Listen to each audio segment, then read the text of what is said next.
அஸ்ஸலாமு அலைக்கும். ஓகே, நாம போன கிளாஸ்ல பேனுலியின் சமன்பாடு இல்லையா, பேனுலியின் சமன்பாடோட தொடர்புடைய விடயங்கள், அதே போல தொடர்ச்சி சமன்பாடு தொடர்பான விடயங்களை பத்தி பேசியிருந்தோம். அந்த சமன்பாடுகளை பத்தியும் அதோட தொடர்புடையதாக ஒரு சில கேள்விகளை நாம பார்த்திருந்தோம். ஸோ கேள்விகளை நாம இன்று அதில் தொடர்ச்சியாக பார்க்கலாம். ரைட். ஸோ நம்ம கடைசியா 2008ஆம் ஆண்டு கேள்வி ஒன்று செஞ்சிருந்தோம் இல்லையா, புற்று கேள்வி ஒன்று செய்திருந்தோம். ஸோ அந்த அடிப்படையில் இப்போ உங்களோட டியூட்ல நீங்க அடுத்த கேள்வி எடுத்துக்கொள்ளுங்க. 134வது கேள்வி, 2019ஆம் ஆண்டு 39வது கேள்வி. 134வது கேள்வி, 2019ஆம் ஆண்டு 39வது கேள்வி. ஸோ இந்த கேள்விக்குரிய விடையை சொல்லுங்க பாப்போம்.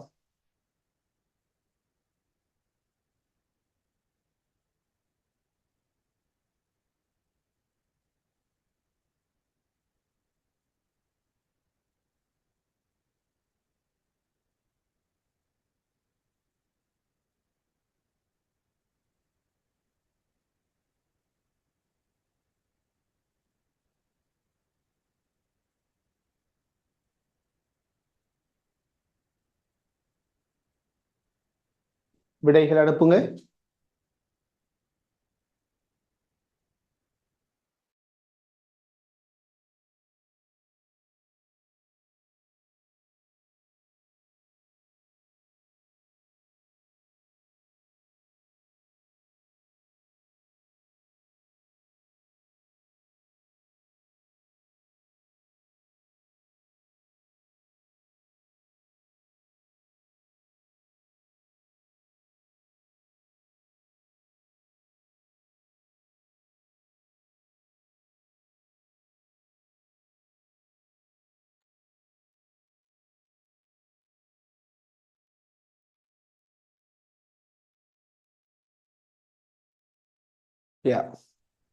பாருங்க,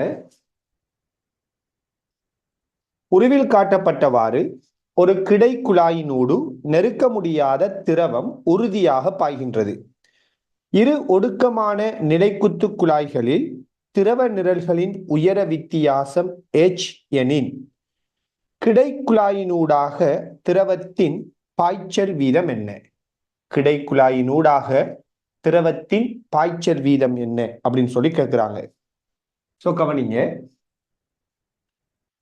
முதலாவது, நாம போன கிளாஸ்ல பேசினோம், ஒரு குழாயினூடாக கிடையான ஒரு குழாய்க்குள்ளால திரவம் பாய்ந்தால் அந்த நேரத்துல அந்த திரவத்துல யாதேனும் இரு புள்ளிகளுக்கு இடையிலான அமுக்க வித்தியாசம் ஹாஃப் ரோ v1 வர்க்கம் அல்லது vb வர்க்கம் va வர்க்கம், எப்படியோ வேகங்கள வித்தியாசத்துல வர்க்கத்தோட சம்பந்தப்படும் படிச்சோம் இல்லையா? யோசித்து பாருங்க. இதனூடாக இந்த திரவம் இவ்வாறு பாயும் போது, இந்த குழாயினூடாக இந்த திரவம் இப்படி பாயும் போது, ரைட், இந்த இடத்தில் இருக்கிற வேகத்தையும் இந்த இடத்தில் இருக்கிற வேகத்தையும் நாம யோசித்தால் நமக்கு தெரியும், தொடர்ச்சி சமன்பாட்டின் படி, ரைட், குறுக்கு வெட்டு பரப்பு குறைவா இருந்தா வேகம் பெரிதாக இருக்கும். அதாவது ஏ வீத பெருக்கம் மாறிலி அப்படின்னு சொல்லி பார்த்தோம். அந்த வகையில நான் இவர வேகத்தை வீண்டு எடுத்தால் சொல்லுங்க பாப்போம், இந்த இடத்துல வேகம் என்ன வரைக்கும்? 2a வேகம் வீண்டா, இந்த ஏ குறுக்குவெட்டு பரப்புல வேகம் என்ன? இதெல்லாம் நீங்க சமன்பாடை போட்டு எழுதி கொண்டிருக்கிற வேலை செய்யக்கூடாது. சும்மா பார்த்து போட்டு சொல்ல வேண்டியதுதான். எஸ், என்னை அறிக்கும் இது விஆ இருந்தா இது 2v இருக்கும். ரைட்டா? குறுக்குவெட்டு பரப்பு பெரிசா இருந்தா வேகம் சின்ன, குறுக்குவெட்டு பரப்பு சின்னனா இருந்தா வேகம் பெரிசு. அதாவது குறுக்குவெட்டு பரப்பு 2 மடங்குண்டா வேகம் அரைவாசி, அல்லது குறுக்குவெட்டு பரப்பு அரைவாசிண்டா வேகம் 2 மடங்கு. அப்ப இங்க 2a இங்க a, அப்ப அரைவாசி தானே இதோட ஒப்பிடக்குள்ள. அப்ப இங்க வேகம் வீன்னா இங்க 2v. a வீத பெருக்கம் மாறாது. a 2a into v, a into 2v, அப்ப 2 பெருக்கமும் சமன். விளங்குதா? இதெல்லாம் எழுதி கொண்டிருக்க கூடாதா? நீங்க வந்துகிட்டு இதெல்லாம் என்ன செய்யறதில்ல, எழுதி தேவையில்லை. இதெல்லாம் எழுதினீங்களா இருந்தா உங்களோட டைம் வந்துட்டு வேஸ்ட் ஆக்கி விட்டுருவீங்க நீங்க. அடுத்தது ரைட். இப்ப நாம ரெண்டு வேகத்தையும் கண்டுட்டோமா? இப்ப நமக்கு தெரியட்டும், இந்த இடத்துல இருக்கிற அமுக்கம் P1, உதாரணத்துக்கு இங்க இருக்கிற அமுக்கம் P2 எடுத்தால் இந்த ரெண்டு புள்ளிகளுக்கு இடையிலான அமுக்க வித்தியாசம், அதுக்குத்தான் இந்த சமன்பாடு. எனவே இந்த ரெண்டு புள்ளிகளுக்கு இடையிலான அமுக்க வித்தியாசம் half rho. ஒரு புள்ளியில வேகம் 2v, அப்ப 2v வர்க்கம். அடுத்த புள்ளியில வேகம் v, அப்ப v வர்க்கம். அப்ப half rho 2v அதுல வர்க்கம், அங்க v அதுல வர்க்கம். 2v வர்க்கம் என்ன? 4. அதுல இருந்து இதை கழிச்சா 3v வர்க்கம் என்று வரும் இல்லையா? இதுதான் இந்த இரண்டு புள்ளிகளுக்கு இடையிலான அமுக்க வித்தியாசம். இப்ப பாருங்க, இந்த ரெண்டு புள்ளிகளுக்கு இடையிலான அமுக்க வித்தியாசம் நமக்கு தெரியும். எல்லாரும் விளங்கிக் கொள்ளுங்க. நம்ம இந்த சமன்பாடை நான் போன கிளாஸ்ல சொல்லி இருந்தேன், எப்படி வந்திக்குன்னு சொன்னேன், அது எவ்வளவு முக்கியம்ங்கிற விடயத்தையும் சொன்னேன். சோ நம்ம போன கிளாஸ்ல செய்த எல்லா கேள்வியுமே இந்த சமன்பாடை பேஸ் பண்ணிதான். சோ அப்ப உங்களுக்கு புரியும் பாஸ் பேப்பர்ல இந்த சமன்பாடு எவ்வளவு இடத்துல வந்து சேருதுன்னு சொல்லி. ரைட். இப்ப பாருங்க இந்த அமுக்க வித்தியாசம். இப்ப இந்த அமுக்க வித்தியாசத்தை இந்த திரவத்தில உயரத்தோட நம்ம யோசித்து பார்க்கிறோம். பொதுவா இந்த இடத்துல இருக்கிற அமுக்கத்தை பொறுத்தவரையில இந்த அமுக்கம் உயர்வா இருந்தால் இந்த திரவம், இந்த குழாய்க்குள்ள இந்த திரவம் எழும்புற உயரமும் உயர்வா இருக்கும். இங்க அமுக்கம் குறைவா இருக்குது என்றால் இங்க திரவம் எழும்பி இருக்கிற உயரமும் குறைவா இருக்கும். அதாவது இதை நீங்க சிம்பிளா புரிஞ்சு கொள்ற மாதிரி சொல்றால், இப்ப ஒரு குழாய்க்குள்ளால, சரியான ஒரு குழாய்க்குள்ளால தண்ணி பாய்ந்து கொண்டு இருக்குதுன்னு வச்சுக்கொள்ளுங்க. ஒரு குழாய்க்குள்ளால தண்ணி பாயுது. இந்த இடத்துல ஒரு குழாயில ஒரு இடத்துல ஒரு துளை ஒன்று ஏற்படுதுன்னு வச்சுக்கொள்வோம். சரியா? ரைட். ஒரு குழாயில ஒரு துளை ஒன்று இருந்தா இப்ப இந்த இடத்துல தண்ணி லீக் ஆகுற ஒரு சம்பவம் நடக்குமா இல்லையா? தண்ணி லீக் ஆகுறது அல்லது வெளியில இருந்து தண்ணி உள்ளுக்குள்ள இருந்து போற சம்பவங்கள் நடக்கும். ரைட். இதுல இங்க இந்த குழாயில வந்துகிட்டு இந்த இடத்துல இருக்கிற அமுக்கத்தை பொறுத்து ரைட் அந்த தண்ணி லீக் ஆகுறையா அல்லது வெளியில பாயிறையாங்கிற விடயம் தீர்மானிக்கப்படும். இதுல என்ன விஷயம் என்றால், இந்த இடத்துல இருக்கிற அமுக்கம் அல்லது இந்த இடத்துல இருக்கிற அமுக்கத்தை பொறுத்தவரையில இதுக்குள்ள நாம ஒரு குழாய்க்குள்ள ஒரு திரவத்தை இங்க வச்சிருக்கிறோம்னா இந்த திரவத்திட உயரம் உதாரணமா h1 இருந்தால் இந்த புள்ளியில் இருக்கிற அமுக்கம் என்னத்துக்கு சமனாரிக்கும் தெரியுமா? போன கிளாஸ்ல யாரோ கேட்டும் இருந்தீங்க, உயரத்தோட இப்படி கனெக்ட் பண்றது. இப்ப இந்த குழாய் இப்படி திறந்து இருக்குது, இப்படியே போற குழாய் இந்த இடத்துல ஒரு சின்ன ஒரு நிலைக்குத்தான ஒரு குழாயோட கனெக்ட் ஆகி இருக்குதுன்னா இப்ப இந்த உயரம் h1 ஆக மேலுக்கு வளிமண்டல அமுக்கம் π என்றால் இந்த இடத்துல இந்த திரவத்திட இந்த பகுதியில் இருக்கிற அமுக்கம் என்னதுக்கு சமன்றால் π + h1 ρg சமம். அதே மாதிரி இந்த திரவத்தில இந்த இடத்துல இருக்கிற அமுக்கம் என்னதுக்கு சமன்டா இந்த உயரம் h2 π + h2 ρg சமம். விளங்குதா? சோ இந்த ரெண்டு புள்ளிகள்ல இருக்கிற இந்த இடத்துல இருக்கிற அமுக்கத்துக்கும் இந்த இடத்துல இருக்கிற அமுக்கத்துக்கு இடையிலான அமுக்க வித்தியாசம் என்னத்துக்கு சமனாரிக்கும்னால் இந்த உயர வித்தியாசத்துக்கு நேர்விகித சமனாரிக்கும். அதாவது P1ங்கிற அமுக்கம் என்னதுக்கு சமன் π + h1 ρg சமன்.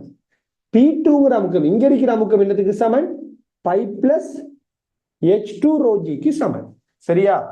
இப்ப இந்த P1 இருந்து P2 நீங்க கழிச்சிங்கண்டா வாரது இந்த பையும் கழிப்படும்.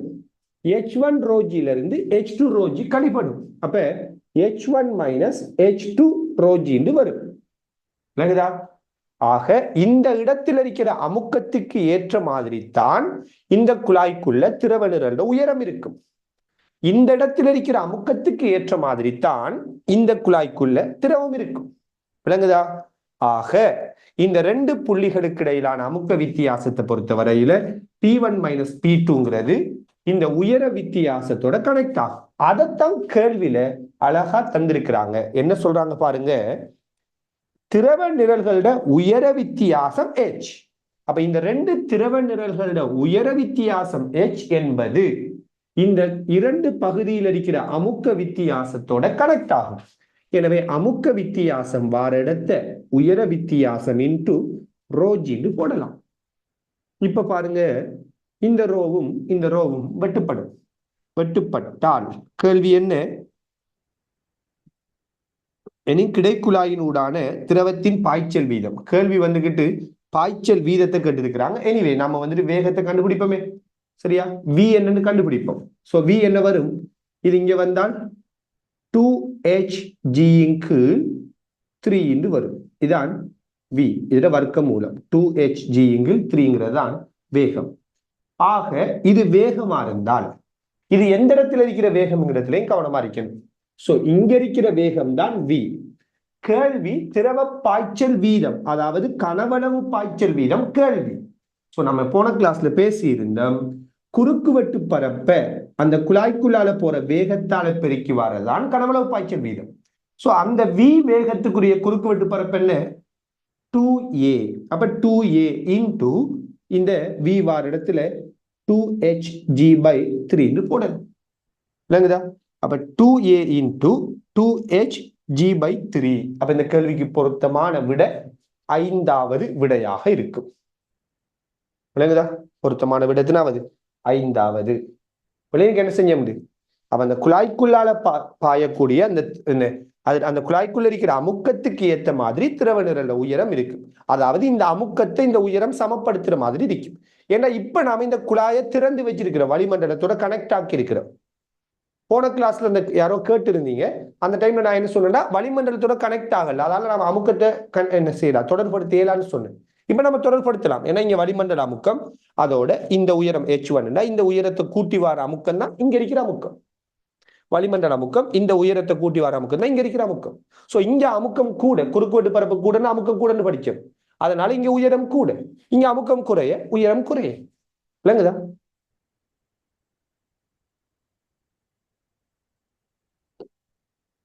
சோ இதுக்கு ரிலேட்டடா இன்னும் கேள்விகள் எக்ஸாம்ல நல்லாவே வந்திருக்குது. சோ இன்னும் ஒரு எக்ஸாம்பிள கொண்டு வருவோமே. 2001ஆம் ஆண்டு வந்த 32வது கேள்வி எடுங்க. 2001 32 உங்களோட டியூட்ல 136வது கேள்வி.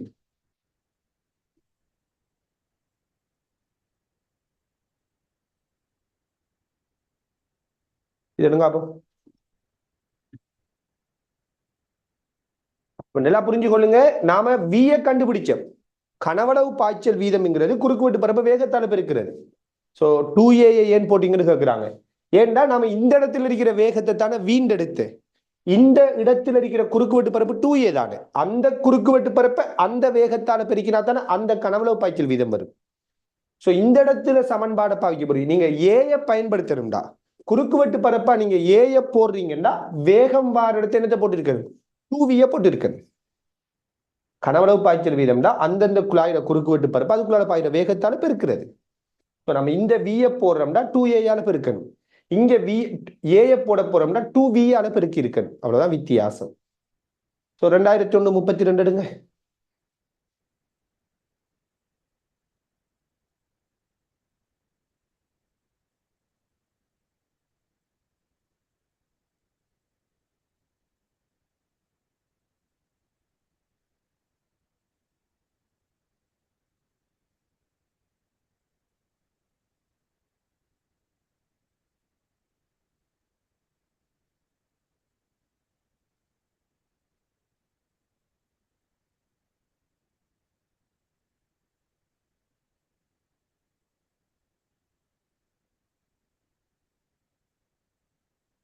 ஓகே,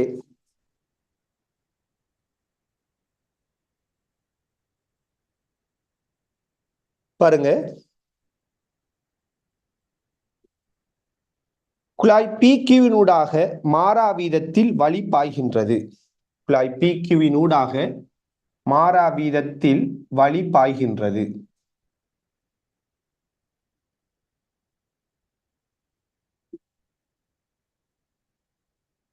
ஓகே, வழி வெளியே செல்வதற்கு ஏற்படுத்தப்பட்டுள்ள XY எனும் இரு மெல்லிய நிலைக்குத்து குழாய்களுக்கு மேலே இரு பிங்பொங் பந்துகள் 40 மிதக்கின்றன. 40 ஆனத்தில் குழாயிலிருந்து இரு பந்துகளினதும் உயரங்கள் முறையே HXHY ஆகும். பின்வரும் கூற்றுக்களில் எது உண்மையானது? என்னையாம் இந்த PQங்கிற குழாய்க்குள்ளாலக்க வழி வந்துட்டு பாய்ந்துட்டு இருக்குதா, எந்த திசைன்னா இல்லை, ஏதோ பாயுதுன்னு சொல்றாங்க. அந்த நேரத்துல இந்த ரெண்டு குழாய்க்குள்ளையும் இந்த பிங் பாங் பந்து, இந்த பந்தை போடக்குள்ள இதுல உயரம் எவ்வாறு இருக்கும் அப்படிங்கிற ஒரு விடயத்தையும் சேர்த்து கேட்டிருக்கிறாங்க. சோ நல்லா விளங்கிக் கொள்ளுங்க. இந்த குழாயினூடாக வழி பாயும் போது உங்களுக்கு தெரியும், நம்ம போன கிளாஸ்ல பேசி இருந்தோம், இப்பயும் சொன்னேன், கிடையான குழாயா குறுக்குவெட்டு பரப்பு பெரிசிண்டா அமுக்கம் பெரிசி, குறுக்குவெட்டு பரப்பு சின்னன்னுண்டா அமுக்கம் சின்ன, குறுக்குவெட்டு பரப்பு பெரிசிண்டா வேகம் சின்ன, குறுக்குவெட்டு பரப்பு சின்னன்னுண்டா வேகம் பெரிசி தானே சொன்னோம். சோ இந்த குழாய்க்குள்ள அமுக்கம் பெரிசி. சோ இதுக்குள்ள அமுக்கம் பெரிசா இருக்குதுண்டா இந்த வழிய இந்த இந்த பந்தை இவர் என்ன செய்வாருண்டா நெல்லாவே மேலுக்கு தள்ளி பிடிச்சிட்டு இருப்பாரு. அமுக்கம் கூடக்குள்ள அது நெல்லா என்ன செய்யும், மேலுக்கு அந்த பந்தை தள்ளும். ரைட். ஆக இந்த பந்து நல்ல உயரத்தில் இருக்கு. நீங்க அமுக்கம் குறையண்டா பந்து இருக்கிற உயரம் குறைவா இருக்கு. பந்தை இந்த பிரஷர் வந்துட்டு தள்ள போகுது, வளிமண்டல அமுக்கம் இதுவும் பேலன்ஸ் பண்ண போகுது. சரியாது? அந்த அடிப்படையில பாருங்க, இது ரெண்டிட உயரங்களோட வித்தியாசத்தை பத்தி கேட்கிறாங்க. ரைட். அப்ப வழி பியிலிருந்து கியூவிற்கு பாயும் எனில் சாரி எப்படியோ HX எப்படிப்பட்ட பருமனா இருக்கணும், HY விட, இது X இது Y, அப்ப HX பருமன் HY விட பெருசா வரணும். ஏன்னா இங்க பிரஷர் கூடண்டா அந்த பந்தை கூட உயரத்துக்கு தள்ளும். இந்த சில டைம்ல இந்த பார்த்துருப்பீங்க, இந்த டெப் தண்ணியை வச்சு இந்த விளையாட்டு காட்டுவாங்க. தண்ணி வந்துட்டு நிலைக்குத்து அப்படியே மேலுக்கு பாயும், அதுக்கு மேல ஒரு பந்து அப்படியே பேலன்ஸ்ல வச்சு காட்டுவாங்க. ரைட். அது கூடுதலா தண்ணியில யூஸ் பண்ணுவாங்க, தண்ணியை வச்சு காட்டுவாங்க. வழியிலையும் செய்யலாம். அப்ப அந்த பிரஷர், அந்த தண்ணி நல்ல பிரஷர் கூடினதா இருந்தா தண்ணி என்னது, அந்த அந்த பந்து என்ன செய்யணும் பாத்தீங்கன்னா இன்னும் உயரத்துக்கு போகும். அப்ப அந்த பிரஷரை பேஸ் பண்ணி தான் இந்த உயரம் தீர்மானிக்கப்படும். சரியான? ஓகே. அப்ப HX வந்துட்டு HY விட பெருசா இருக்கணும். ரைட். இதுல இந்த HX HY விட பெருசா இருக்கிற விட ஒரே ஒரு விட தான். சோ எத்தனாவது விட தான்? முதலாவது விட தான். ஏன் HX HY விட பெருசா இருக்கிற விட ஒன்றை தந்தாங்கன்னு தெரியுமா? ஏண்டால் Pயிலிருந்து Qவுக்கு வழி போனாலும் சரி, அல்லது Qவிலிருந்து Pக்கு வழி போனாலும் சரி, வழி இப்படி பாய்ந்தாலும் சரி அல்லது இப்படி பாய்ந்தாலும் சரி, எப்படி பாய்ந்தாலும் வழி இப்படி போனாலும் சரி இப்படி போனாலும் சரி, இங்க அமுக்கம் கூட தான், இங்க அமுக்கம் குறையத்தான். சோ வழியில டிரெக்ஷனை இங்க பேஸ் பண்ணாது. ஏன்னா இது வந்துட்டு என்ன பிசுக்கு மையற்ற ஒரு திரவமா யோசிக்கிறோம், பாயியா யோசிக்கிறோம். அதனால எந்த திசையில போனாலும் அது மேட்டரே இல்லை. குறுக்குவெட்டு பரப்பு பெருசா இருக்கிறதால இங்க அமுக்கம் கூட. எனவே Pயிலிருந்து Qவுக்கு போனாலும் சரி, Qவிலிருந்து Pக்கு போனாலும் சரி, Xல உயரம் கூட Yல உயரம் குறைய, அவ்வளவுதான். சரியான?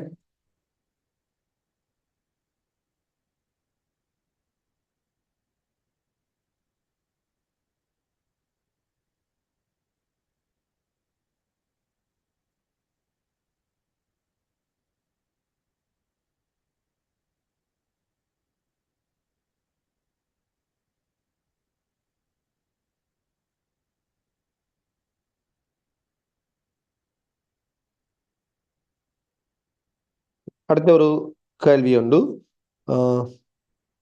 இதை பேஸ் பண்ணி இன்னும் ஒரு கேள்வி ஒன்று பார்ப்போம்.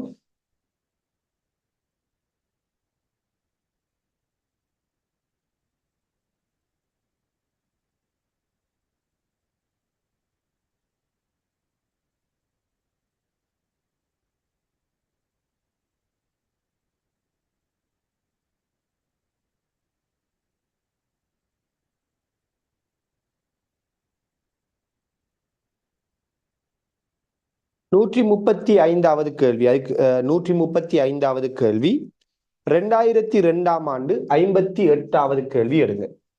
135வது கேள்வி 2002ஆம் ஆண்டு 58வது கேள்வி.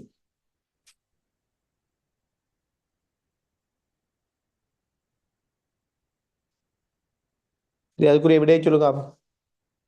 இந்த இதுல நல்லா புரிந்து கொள்ளுங்க.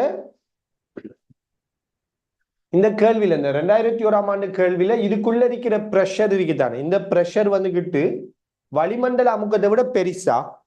ஏன்னு தெரியுமா? இந்த கேள்வியில இதுக்குள்ள இருக்கிற அமுக்கம் வளிமண்டல அமுக்கத்தை விட பெருசுன்னு சொல்றேன். ஏன்னு சொல்லுங்க அப்போ. எதை வச்சு நான் சொன்னேன் இதுக்குள்ள இருக்கிற அமுக்கம் வளிமண்டல அமுக்கத்தை விட பெருசுன்னு நான் ஏன் சொல்லணும்?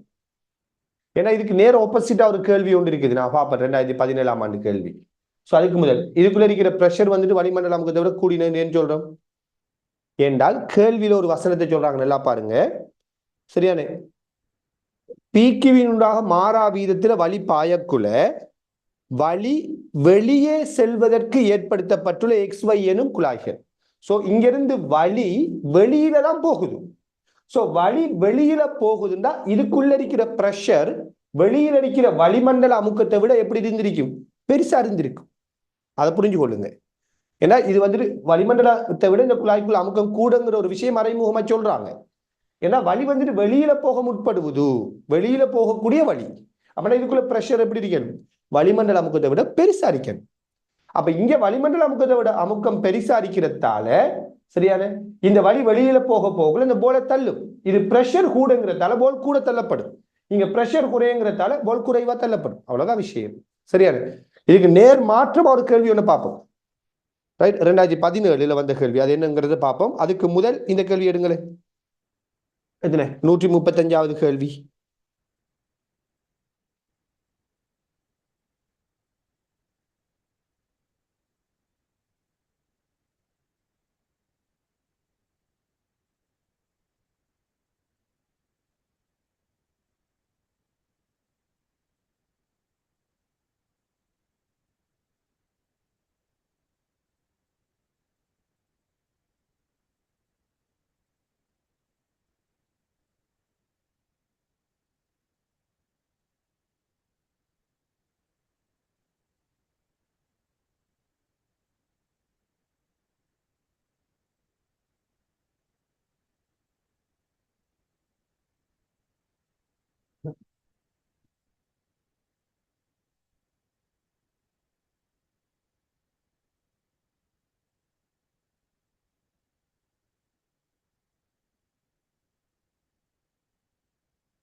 ஓகே, ஸோ இன்னும் சில இன்ட்ரெஸ்டிங்கான கொஷன்ஸ் இந்த கேள்வியில வந்திருக்குது. நம்ம இந்த கேள்வியை விளங்கப்படுத்த உறுதிங்கல்ல, டவுட் கேட்டு. ஓகே, என்னென்றால் ஒரு கேள்வி வந்துக்கிட்டு இந்த போல் வந்துட்டு அப்படி ப்ரெஷர் கூடண்டா போலை தள்ளி விட்டுறாதா, பறந்துடாதா அப்படிங்கிற மாதிரி கேட்குறீங்க. இல்லை, பறக்காது. ஏண்டா இது மேலுக்கு போகக்குள்ள முதலாவது இந்த இது மேலுக்கு போகக்குள்ள இந்த இதுல ப்ரெஷர் வந்துட்டு குறைஞ்சிட்டு போகும். இங்க ப்ரெஷர் கூடங்கிறதால இது நல்லா தள்ளுது. வழி நிரல்ற நீளம் கூடக்குள்ள உள் மேலுக்கு போகிற ப்ரெஷர் செய்யும், குறையும். அடுத்தது இந்த போல்ட நிறையையும் இந்த நிறையால உண்டாக்கப்படுற அமுக்கத்தையும் வளிமண்டல அமுக்கத்தையும் கூட்டி வார அமுக்கத்தை தான் இது சமப்படுத்தும். இது ஹீட்ல வந்துக்கிட்டு நீங்க யூஸ் பண்ணக்கூடிய ஒரு விஷயம். ஹீட்ல இரச நிரலை சமப்படுத்துறதோட சம்பந்தப்படுற ஒரு விடயம் அது. எனிவே, சோ அப்ப இந்த பந்திட நிறை இருக்குதானே, இந்த நிறையால உண்டாக்கப்படுற அமுக்கத்தையும் வளிமண்டல அமுக்கத்தையும் கூட்டி வார அமுக்கத்தை தான் இந்த அமுக்கம் சமப்படுத்தும். மேலுக்கு போகிற அந்த ப்ரெஷர் என்ன செய்யணும்? குறைஞ்சிட்டு போகும். ஏன்னா வளிநிரல் நீளம் கூட போகுது, அதனால ப்ரெஷர் வந்துட்டு குறையும். இது ஒரு பாயிண்ட். அடுத்த ஒரு முக்கியமான இன்னொரு பாயிண்ட கேட்டு இருந்தாங்க. நாம் இப்ப பேசிக்கொண்டிருக்கிறது வலிக்கு பேனுலியின் சமன்பாடு வச்சுதான் நம்ம பேசுறோம். சோ கேக்குறாங்க, சரி நம்ம நேற்று போன கிளாஸ் படிக்கக்குள்ள நெருக்க தகவற்ற பாய்க்குத்தானே பேனுலியின் சமன்பாடை பயன்படுத்தலாம்னு படிச்சோம். நம்ம படிச்ச நிபந்தனை அதுதானே, நெருக்க தகவற்ற பாய்யா இருக்கணும், பிசுக்கு மையற்ற பாய்யா இருக்கணும், அருவிக்கோட்டு பாய்ச்சல் இருக்கணும் சொன்னோம். மற்ற ரெண்டு விஷயமும் ஓகே. வழி நெருக்க தகவுடைய பாய்ங்கிறதே நம்ம போன கிளாஸ்ல சொன்னேன். சோ வழி நெருக்க தகவுடைய பாயை அடிக்கக்குள்ள இந்த வழிக்கு நீங்க எப்படி பேனுலியின் சமன்பாடை பாவிக்கலாம் அப்படின்னு ஒரு கேள்வியை கேட்கிறாங்க. ஸோ இந்த கேள்வியை நீங்க இந்த ரிவிஷன் கிளாஸ்ல கேட்கறதுக்கு முதல் இதை எங்க நீங்க தியரியா படிச்சீங்களோ அதை சேர்த்து கேட்டிருக்கணும் இல்லையா? யோசிச்சு பாருங்க. நீ இந்த பெர்னோலின் சமன்பாடை வச்சுத்தானே ஒரு கரங்கும் பந்து, சுழலுகின்ற ஒரு பந்துக்கு பெர்னோலின் சமன்பாடு அப்ளை பண்ணிருப்பீங்க. ஒரு விமானத்தில சிறகுக்கு பெர்னோலின் சமன்பாடு அப்ளை பண்ணிருப்பீங்க. ஸோ அந்த இடத்துலயும் நீங்க இந்த கேள்வியை கேட்டு இருக்கணும். எனிவே, ஸோ படிச்சாக்கள் சொல்லுங்க பார்ப்போம்.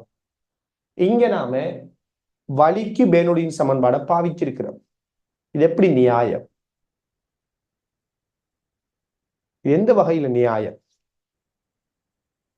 தியரி எல்லாருமே படிச்சுட்டீங்க, ரிவிஷனுக்கு தான் இப்ப வந்திருக்கிறீங்க. ஸோ நேரடியா நான் தியரி படிப்பிச்சாக்களை விடுவோம். நான் அந்த கேள்வியை நான் படிப்பிக்குள்ள சொல்லி கொடுக்குறேன்னு நினைக்கிறேன் இல்லையா? எல்லாருக்கும் சொல்லியிருப்பேன். ஸோ ஏனைய ஸ்டூடெண்ட்ஸ் சொல்லுங்க, இந்த வலி ஏன் நாம வலிக்கு நெருக்க தகவுடைய பாய் அடிக்கிற வலிக்கு நாம எப்படி பெர்னோலின் சமன்பாடை பாவிக்கலாம்? அது எந்த வகையில நியாயம்?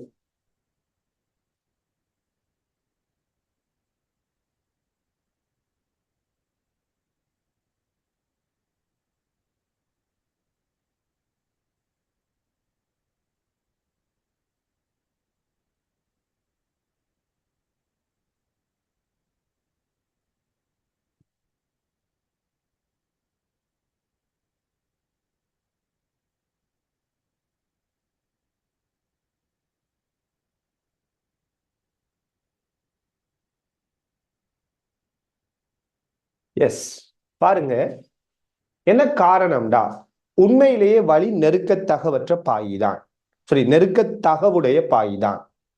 இருந்தாலும் இந்த வலி பாய்ச்சல் நிகழ்ற இந்த இடத்துல சரியான, அதாவது நீங்க இப்படி ஒரு குழாய் ஒன்று அனுப்பி இந்த குழாய் ஒடுங்கிட்டு போகுதுண்டா, இப்படி நீங்க இந்த குழாய்க்குள்ளால வலியை அனுப்பக்குள்ள சரியா, இந்த வலியில பெரிய ஒரு நெருக்கல் ஏற்படாது அப்படின்னு சொல்றாங்க. இப்ப உதாரணமா ஒரு பலூனுக்குள்ள வலியை வச்சுட்டு நீங்க அழுத்தினீங்கன்னா அது அந்த மாதிரி நெருக்கப்படும் தானே. நெருக்கப்படுதுன்னா மீனிங் என்ன? அடர்த்தி மாறுதுன்னு அர்த்தம். ஒரு பலூனுக்குள்ள வலியை வச்சுட்டு அதை நீங்க நெருக்குறீங்க, நெருக்க நெருக்க நெருக்க அடர்த்தி கூடும். ஆனா இந்த குழாயினூடாக வலி பாயக்குள்ள இந்த வலி இயங்கிக் கொண்டிருக்கிற இந்த வலி இப்படி இந்த குழாயினூடாக இந்த வலி பாயும் போது அப்படியான ஒரு பிரஷர் இங்க கொடுப்படாது, அப்படியான ஒரு நிகழ்வு இங்க நடக்காதுன்னு சொல்றாங்க. அதாவது இந்த இடத்தால பாயிர வலிர அடர்த்தியும் இந்த இடத்தால பாயிர வலிர அடர்த்தியும் ஏறக்குறைய சமனாத்தான் இருக்குமா. அதாவது நெருக்குதல் ஒன்று ஏற்படும் தான், 100% இல்ல. ஆனா அந்த நெருக்கல் எப்படி இருக்குமா, ரொம்ப ரொம்ப குறைவா இருக்குமா. சரியான, அதாவது இந்த வலி பாய்ச்சல் நடக்கும் போது வளமையா நெருக்கப்படுற மாதிரியான ஒரு அமைப்புல வலி நெருக்கப்படாது. பலூனை ஊதி வச்சுட்டு நம்ம ஃபுல்லா அடைச்சி வச்சிருக்கிறோம். இந்த பலூனை நீங்க நெருக்கக்குள்ள வலி நெருக்கப்படும் தானே. இந்த மாதிரியான ஒரு அமைப்புல இந்த வலி நெருக்கப்படாது இந்த இடத்துல. ஸோ இது இயங்கக்குள்ள வலிட அடர்த்தியில பெருசா மாற்றம் ஏற்படாது. ஸோ ஏறக்குறைய அண்ணளவா இந்த வலி ஒரு நெருக்கத்தகவற்ற பாய் போன்று தொழிற்படும். ஏன்னா அது நெருக்கப்படல, இந்த கேஸ்ல இது நெருக்கப்படல. வலி நெருக்கத்தகவுடைய பாய்தான். ஆனால் இந்த நிகழ்வின் போது இது நெருக்கப்படலைங்கிறதால பெர்னோலின் சமன்பாடு செட் ஆகும். இல்லைங்களா? வலி நெருக்கத்தகவுடைய பாய்தான். இந்த வலி பாய்ச்சலின் போது இங்கிருந்து இங்க போவக்குள்ள வலி நெருக்கப்படல, அண்ணளவா நெருக்கப்படல. அதனால இந்த இடத்துல பெர்னோலின் சமன்பாடை நாம அப்ளை பண்ணலாம். இந்த விடயத்தை தான் நீங்க விமானத்துல இறக்கையிலையும் அப்ளை பண்றீங்க. ஸோ வலி வந்துட்டு விமானத்துல இறக்கைக்கு நீங்க பயன்படுத்துற யாருக்கு? பெர்னோலின் சமன்பாடு வலிக்கு. அங்கேயும் நாம எப்படி எடுகோல் எடுக்கிறோம்னா, வலி என்ன செய்யல, பெரிய அளவுல நெருக்கப்படலை, அது மோஷன்ல இருக்குது, இயங்கிக் கொண்டிருக்கிற அந்த வலியில பெரிய ஒரு அடர்த்தி மாற்றம் வரல. அப்ப ஏறக்குறைய அது நெருக்கப்படலைன்னு எடுத்துதான் பெர்னோலின் சமன்பாடை நம்ம அப்ளை பண்றோம். சரியான ரைட். இப்ப இந்த கேள்விக்கு வருவோம். இப்ப என்ன கேட்கிறாங்க, ஒரு குழாயினூடாக சரியான ரோ அடர்த்தியுடைய பிசுக்கின்றிய நெருக்க முடியாத பாய்மம் ஒன்று குழாயினூடாக கதிவியில் பாய்கிறது. உருவில் காட்டப்பட்டவாறு ஏ பி எனும் இரு மெலிமானிகள் மனோமீட்டர்ஸ் குழாயுடன் தொடுக்கப்பட்டுள்ளன. ஏ பி ஆகிய மெலிமானிகளால் அளவிடப்படும் அமுக்கங்கள் முறையே ρ1 ρ2 எனின் பாய்மத்தின் கதி வியை தருவது என்ன அப்படின்னு சொல்லி கேட்கிறாங்க. பாருங்க, இந்த மெலிமானியால அளக்கப்படுற அமுக்கம் P1 P2னால் இந்த பாய்மத்திர கதி என்ன? இதுதான் கேள்வி. முதலாவது விடயம் இங்க என்னென்றால், இதனூடாக வழி இப்படி பாயும் போது மெலிமானி என்னத்தை அளக்கும்? சோ ஒரு மெலிமானி ஒரு மனோமீட்டர் என்னத்தை அளக்கும்னு பாத்தீங்கன்னா அமுக்க வித்தியாசத்தை அளக்கும். அப்படித்தானே? அதாவது வெறுமனே ஒரு இப்படி ஒரு குழாய் ஒன்று எடுத்தீங்கன்னா, ரைட், மெலிமானி இப்படிதான் அறிமுகப்படுத்தும் இல்லையா? இப்ப இந்த யூ குழாய்க்குள்ள நாம ஒரு திரவத்தை இட்டிருப்போம். இந்த யூ குழாய்க்குள்ள நம்ம ஒரு திரவத்தை இப்படி வச்சிருப்போம். வச்சிருக்கக்குள்ள இந்த இடத்துல ஒரு பலூன் கனெக்ட் ஆகி இருக்குதுன்னா, இந்த பலூனால உண்டாக்கப்படுற பிரஷருக்கும் வெளியில் இருக்கிற இந்த வளிமண்டல அமுக்கம், இந்த பிரஷருக்கு இடையிலான வித்தியாசத்தால, இங்க ஒரு அமுக்க வித்தியாசத்தால, இந்த ரெண்டு பக்கம் இருக்கிற அமுக்க வித்தியாசத்தால ஒரு உயர வித்தியாசம் வரும். சோ இந்த உயர வித்தியாசத்தை வச்சு நாம என்னத்தை அளப்போம்னா அமுக்க வித்தியாசத்தை அளப்போம். சோ யூ குழாய் ஒன்று எடுத்து அதுல ஒரு முனை வளிமண்டலத்தோட இருக்கும். அடுத்த முனையை நாம் என்ன செய்யற, எந்த இடத்துல பிரஷரை மெஷர் பண்ணணுமோ அளக்கணுமோ அதோட கனெக்ட் பண்றோம். ஒரு பலூனுக்குள்ள இருக்கிற வலித அமுக்கத்தை அளக்க போறோமா, அந்த பலூனை நம்ம இதோட கனெக்ட் பண்றோம். கனெக்ட் பண்ணினா இங்க அமுக்கம் கூட தானே. அப்ப யூ குழாயில இந்த திரவ மட்டத்தில் என்ன செய்யும்னா இந்த பக்கம் அமுக்கம் கூடங்கிறதால இது கீழுக்கு இறங்கும். அதனால இது மேலுக்கு உயரும். சரி, அப்ப இப்படி ஒரு உயர வித்தியாசம் வரும். அந்த உயர வித்தியாசத்தை வச்சு நம்ம என்ன அளக்கலாம்? இந்த உயர வித்தியாசத்தை வச்சு இந்த அமுக்க வித்தியாசத்தை அளக்கலாம். இதான் மெலிமானிட தொழிற்பாடு. ஸோ மெலிமானி பொதுவாக அமுக்க வித்தியாசத்தை அளக்கிறதுக்கு, அமுக்கத்தை அளக்கிறதுக்கு யூஸ் பண்ணுவோம். ஆக இந்த மெலிமானி P1ங்கிற என்ன வாசிப்பை தருவதுன்னா அது என்னத்தை மீன் பண்ணுதுன்னா, இந்த பக்கம் இருக்கிற அமுக்கத்துக்கும் இதுக்குள்ள இருக்கிற அமுக்கத்துக்கு இடையிலான அமுக்க வித்தியாசம் P1ங்கிறத சொல்லுது. அதே மாதிரி இதுல வாசிப்பு P2ண்டா இது நாம இது வளிமண்டல அமுக்கம், இதுக்குள்ள இருக்கிற அமுக்கம், இந்த ரெண்டுக்கு இடையிலான அமுக்க வித்தியாசத்தை நாம P2 எடுக்கலாம். அல்லது என்ன வித்தியாசமாகவும் இருக்கலாம். என்னன்னு சொல்லல, அமுக்கத்தை அளக்குறாங்களா அமுக்க வித்தியாசத்தை அளக்குறாங்களான்னு அவங்க கேள்வியில சொல்லல. அல்லது இதுக்குள்ள இருக்கிற அமுக்கமாகவும் P1 இருக்கலாம். இங்க வாசிப்பு P2ண்டா இதுக்குள்ள இருக்கிற அமுக்கமாக P2 இருக்கலாம். எப்படியோ இவர வாசிப்பு P1, இவர வாசிப்பு P2. இதுக்குள்ளால பாயிர வேகம் V அப்படின்னு சொல்றாங்க இல்லையா? கவனிங்க, முதல் ஏன் இங்க இருக்கிற அமுக்கத்துக்கும் இங்க இருக்கிற அமுக்கத்துக்கு இடையில வேறுபாடு வந்திக்கு. அதாவது இங்க அமுக்கம் P1, இங்க அமுக்கம் P2 ஏன் வரணும்? இதான் நமக்கு இருக்கிற கேள்வி. என்ன காரணம்னால், இந்த குழாயினூடாக இவ்வாறு வழி பயணிக்கும் போது, இந்த குழாயினூடாக இவ்வாறு வழி பாயக்குள்ள இந்த இடத்துல வலித வேகம், இந்த இடத்துல வலித வேகம் V ஆகத்தான் இருக்கும். இந்த இடத்துல வலித வேகம் என்ன? V இருக்கும். ஆனால் இந்த குழாய்க்குள்ளால பாயிற இந்த வழி இந்த இடத்துக்கு வரக்குள்ள இது இப்படி ஒரு வளைந்த அமைப்பா இருக்கிறதால இப்படி இந்த பக்கம் குழாய்க்குள்ள வழி பாயிற மாதிரி இதுக்குள்ளால வழி பாய இயலாம். ஒரு பெரிய குழாயில, ஒரு பெரிய குழாய்க்கு உள்ள ஒரு சின்ன குழாய் இப்படி வளைச்சி வச்சிருக்கிறோம். இந்த குழாய்க்குள்ள இப்படி வழி போனா இங்க போய் முட்டுப்படும். இங்க பக்கம் அசைஞ்சு போவேலாம். விளங்குதா? அதனால இப்படி வளைக்கப்பட்டிருக்கிற இந்த சின்ன குழாய்க்குள்ள, இது ஒரு குழாய், இது பெரிய குழாய்க்குள்ள ஒரு சின்ன ஒரு குழாயை வச்சிருக்கிறாங்க. சோ இந்த குழாய்க்குள்ள வலிட வேகம் என்ன இருக்கும்னால் பூச்சியமா இருக்கும். ஏன்னா வழி அசைஞ்சு போகாது. சொல்றேன். அப்ப இப்படியே வார வழி இந்த பக்கம் போவக்குள்ள இந்த குழாய்க்குள்ளால வழி அசைய இயலாது. இந்த குழாய்க்குள்ள போற வலிட வேகம் என்னையா மாறும்? பூச்சியமா மாறும். சோ இந்த குழாய்க்குள்ள நுழைந்த வலிட வேகம் என்ன? பூச்சியம். ஆக இந்த திரவ பரப்புக்கும் மேலுக்கு இருக்கிற வலிட வேகம் பூச்சியம். இந்த திரவ பரப்புக்கும் மேலுக்கு இருக்கிற வலிட வேகம் V. சொல்றேன். அப்ப இங்க வலிட வேகம் V, இங்க வலிட வேகம் என்ன? பூச்சியம். சோ வேக வித்தியாசம் இருந்தால் அங்க என்ன உருவாகும்? அமுக்க வித்தியாசம். அதுலயும் நாம படிச்சோம், ஒரே கிடைமட்டத்தில் இருக்குதா, அந்த வேக வித்தியாசத்துக்கும் அமுக்க வித்தியாசத்துக்குமான தொடர்பு தான் half rho V1 வர்க்கம் மைனஸ் V2 வர்க்கம் என்று சொல்றது இல்லையா? இப்ப யோசிங்க, இங்க வேகம் V, இங்க அமுக்கம் P1, இங்க வேகம் 0, இங்க அமுக்கம் P2. நீங்க சொல்லுங்க, P1 பெருசா P2 பெருசா? P1 P2 பெருசு.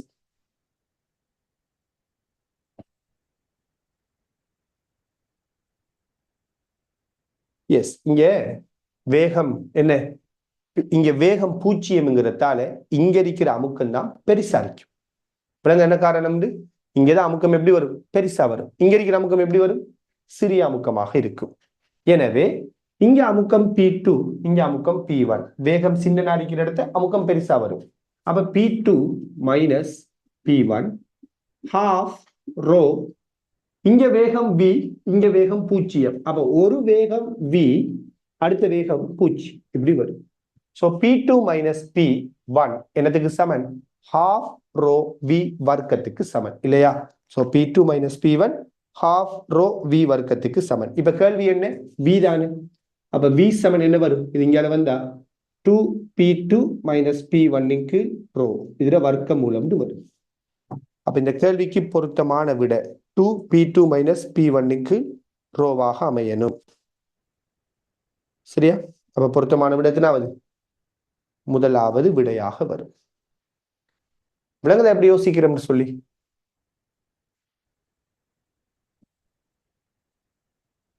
இந்த மாதிரியான ஒரு செட்டப்பை தான் என்ன செய்வாங்கன்னா, ஃபிளைட் இருக்குதானே, ஃபிளைட்டோட விங்ஸ்ல வந்துட்டு யூஸ் பண்ணுவாங்க. ஃபிளைட்டோட சிறகுல இந்த மாதிரியான ஒரு அமைப்பை ஏற்படுத்தி ஃபிளைட்டோட வேகத்தை கண்டுபிடிப்பாங்க. இங்க நாம 2 மனோமானியை வச்சு உண்மையா என்னத்தை கண்டுபிடிச்சிருக்கிறோம்? இந்த மனோமானியை வச்சு நாம என்னத்தை கண்டுபிடிச்சேன்? வேகத்தை தான் கண்டுபிடிக்கிறோம். இந்த மெத்தட்ல தான் ஒரு விமானம் பறக்கக்குள்ள அந்த விமானத்து ஸ்பீடை வந்துட்டு மெஷர் பண்றாங்களாம். அதுக்காக அந்த விமானத்துல சிறகுல வந்துட்டு இப்படியான ஒரு செட்டப் போடும். இந்த மாதிரியான ஒரு டியூப் ஒன்று இருக்கும். சரியா? அப்ப அந்த டியூபுக்குள்ளால குழாய், விமானம் பறக்கக்குள்ள அந்த குழாய்க்குள்ளால இப்படி வழி என்ன செய்யும்? போகும். போகும்போது அதை பேஸ் பண்ணி இங்க வேகம் V, இங்க வேகம் 0, இந்த ப்ரெஷர் டிஃபரன்ஸ் மெஷர் பண்ணி அதுல இருந்து வேகத்தை கால்குலேட் பண்றாங்க. சரியா? சோ விமானத்துல வேகத்தை அளக்கிறதுக்குரிய ஒரு செட்டப்பை வச்சுதான் இந்த கேள்வி வந்திருக்குது. ஓகே, இப்ப நாம சொன்ன மாதிரி 2017ஆம் ஆண்டு கேள்விக்கு வருவோம். 2017ஆம் ஆண்டு 25வது கேள்வி. உங்களோட டியூட்ல 148வது கேள்வி அறிக்கை. உங்களோட டியூட்ல 148வது கேள்வி.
சரியா?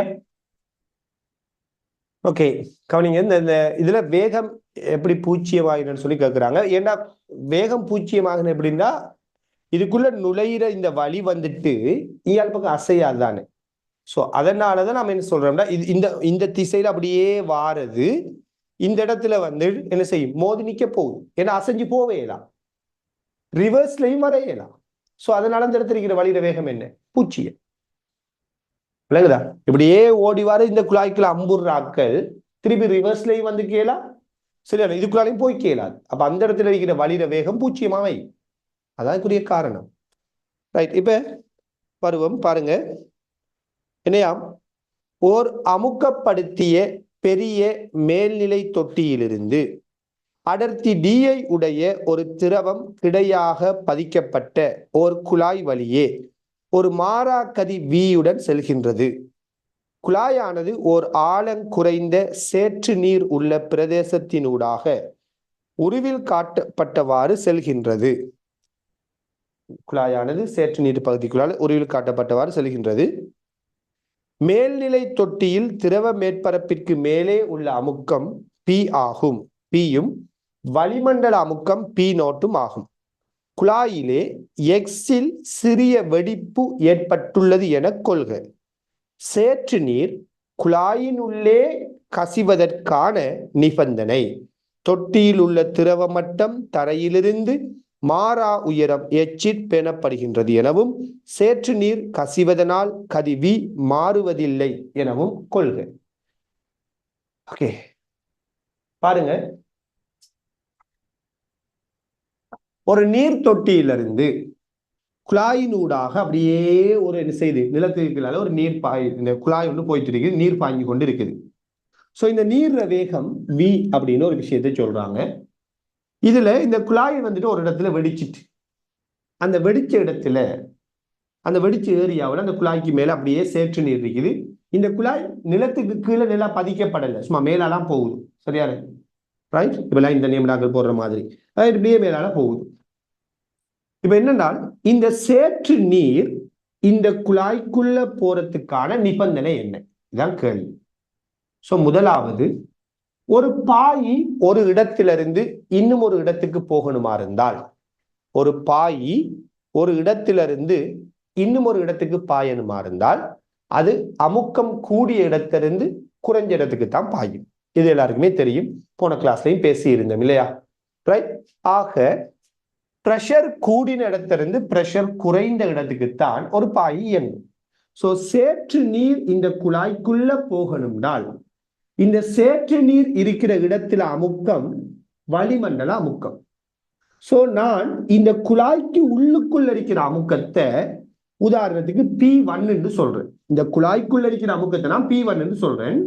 குழாய்க்கு வெளியில் இருக்கிற அமுக்கம் யாரு? வளிமண்டல அமுக்கம்.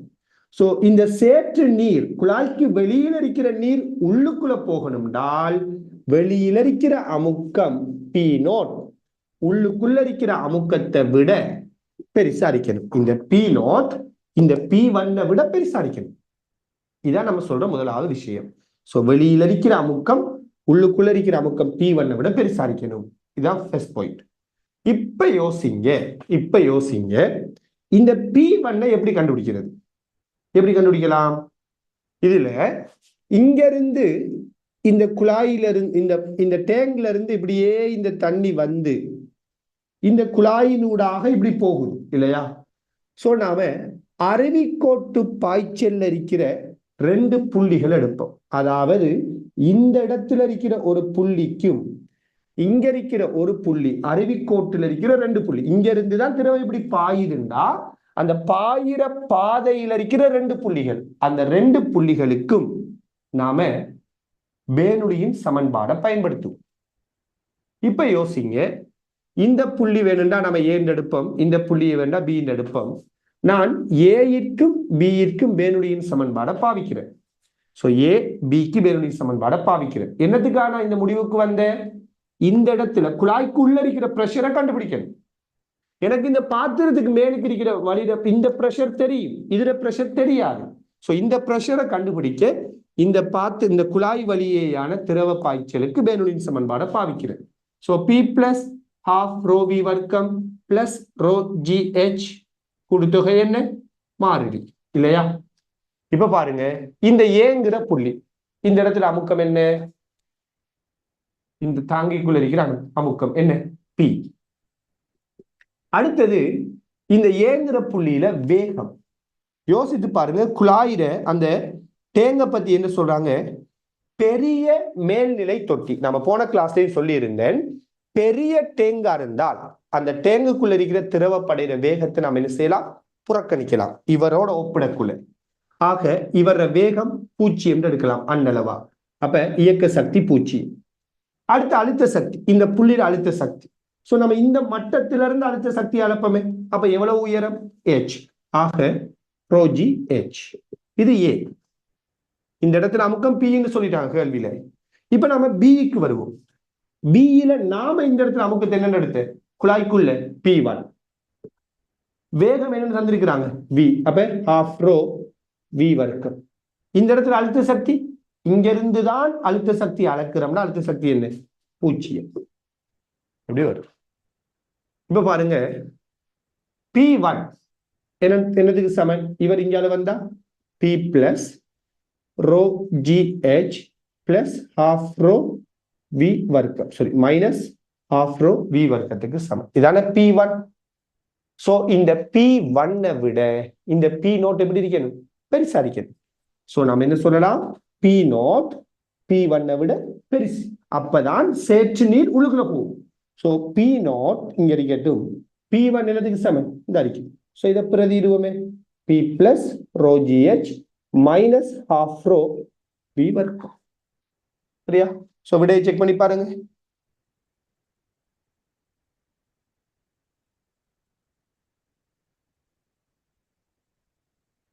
இந்த ரோ வாரத்தை டீன்னு போட்டு அடர்த்தியை டீன்னு தந்திருக்கிறாங்க இல்லையா, அது ஒரு இஷ்யூ இல்லை. அப்ப இந்த கேள்வி பொருத்தமான விடத்தினா அது வரும் P plus DGH DG minus half dv வர்க்கம் P நோட். இந்த கேள்வி பொருத்தமான விட மூன்றாவதாக இருக்கும். விளங்குதா? அப்ப என்ன செஞ்சோம் கவனிங்க, பெரிய கஷ்டமான கேள்வியெல்லாம் ஒன்றும் இல்லை. முதலாவது நாம சேற்று நீர் குழாய்க்கு உள்ள போகணும்னால் வெளியில் இருக்கிற அமுக்கம் உள்ளுக்குள்ள இருக்கிற அமுக்கத்தை விட பெருசா இருக்கணும்னு சொல்றோம். அப்ப P நோட் வெளியில் இருக்கிற அமுக்கம் வளிமண்டல அமுக்கம், உள்ளுக்குள்ள குழாய்க்குள்ள இருக்கிற அமுக்கம் P1 விட பெருசா இருக்கணுங்கிற நிபந்தனை சொன்னோம். சொல்லி போட்டு யோசிக்கிறோம் இந்த குழாய்க்குள்ள இருக்கிற அமுக்கத்துக்கு என்ன சமன்பாடு. சோ இந்த அமுக்கத்தை கண்டுபிடிக்க இந்த குழாய் வழியே இந்த அருவிக்கோட்டு பாய்ச்சல் வழியே பேனுலியின் சமன்பாடை இந்த ரெண்டு புள்ளியை நாம செலக்ட் பண்ணி பாவிக்கிறோம். ஏன் இந்த புள்ளியை செலக்ட் பண்ணினா அப்படின்னா இந்த புள்ளியில் இருக்கிற அமுக்கம் நமக்கு தெரியும். ஏன்னா இந்த திரவ மேற்பரப்புக்கு மேலுக்கு அமுக்கம் P தானே, கேள்வியில் அப்படிதான் சொல்றாங்க. அப்ப இந்த இடத்துல பிரஷர் வந்துட்டு P தான். அப்ப ஏயில் இருக்கிற அமுக்கம் தெரியும். ஏ அழுத்த சக்தியை கண்டுபிடிச்சு கொள்ளலாம். ஏயில இயக்க சக்தி 0, ஏன்னா வேகம் 0, பெரிய குறுக்கு வெட்டு பரப்பு. இங்க இருக்கிற புள்ளிக்கும் இங்க இருக்கிற புள்ளிக்கும் பேனுலியின் சமன்பாடை பாவிச்சு இந்த இடத்த வேகத்தை கண்டுபிடிக்கும், அமுக்கத்தை கண்டுபிடிக்குது. அந்த அமுக்கத்தை இங்க பிரதிட்டு இருக்கிற இல்லைங்கதா. ஓகே, இப்ப நம்ம இன்னும் ஒரு கேள்விக்குள்ள வரலாம்.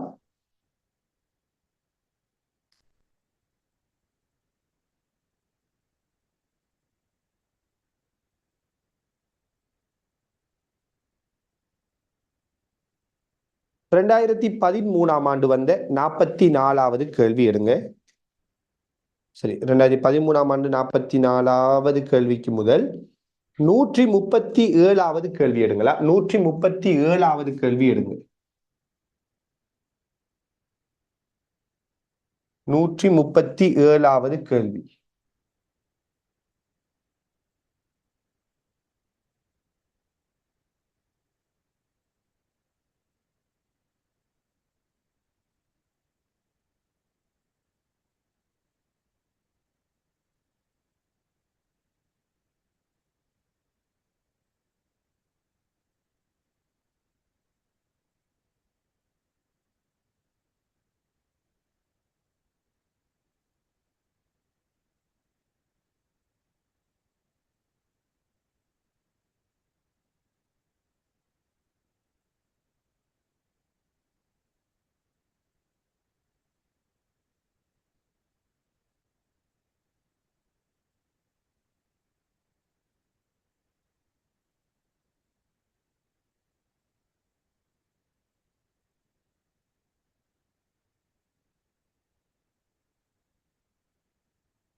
ஓகே,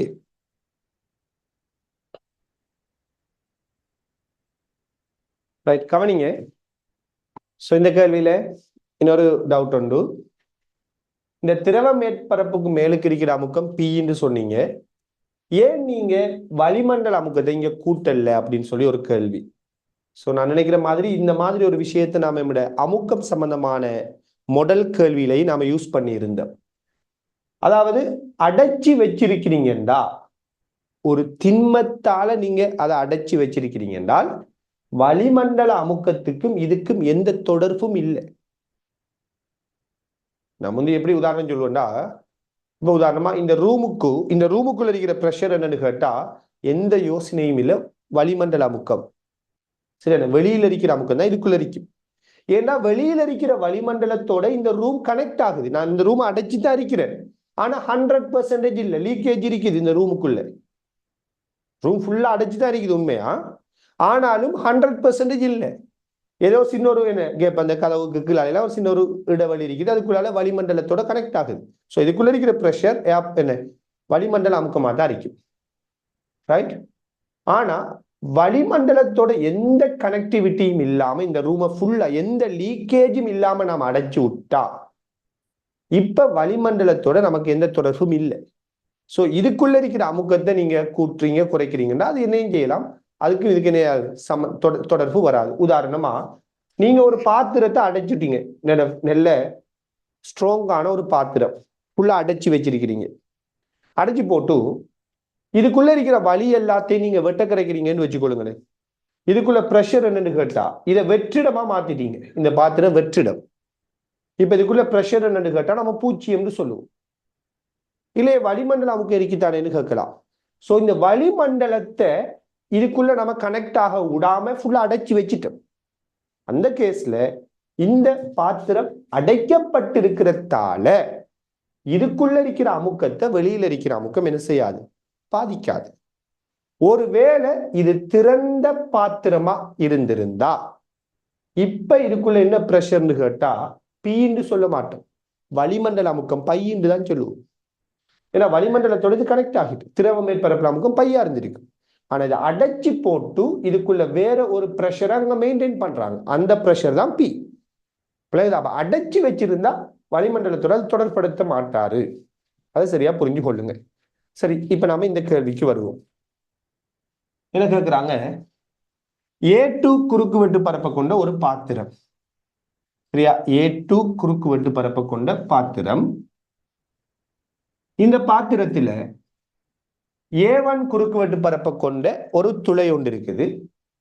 இந்த துளையினூடாக திரவம் Vங்கிற வேகத்துல வெளியேறுதாம். இந்த துளையினூடாக திரவம் Vங்கிற வேகத்துல வெளியேறுது.